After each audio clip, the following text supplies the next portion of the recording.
রমজানকে কাজে লাগানোর জন্য আগে থেকেই প্রস্তুতির প্রয়োজন আছে।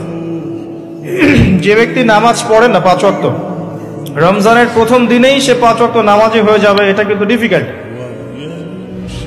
এই জন্য এখন থেকেই নামাজের চর্চা করতে হবে। রমজানে কয়েকটা কাজ খুব বেশি বেশি গুরুত্ব দিয়ে করবেন। 1 নাম্বার, জামাতের সাথে 5 ওয়াক্ত সালাত পারা যাবে ইনশাআল্লাহ। 2 নাম্বার, নিজের মালের যাকাত দিয়ে দিবেন। এটা কি ব্যবসায়িক সমিতির উদ্যোগে প্রোগ্রাম?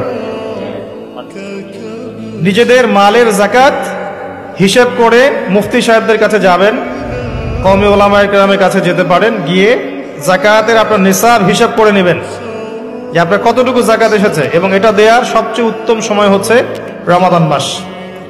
যাকাতগুলো দিয়ে দিবেন। আল্লাহ পাক তৌফিক দান করুন।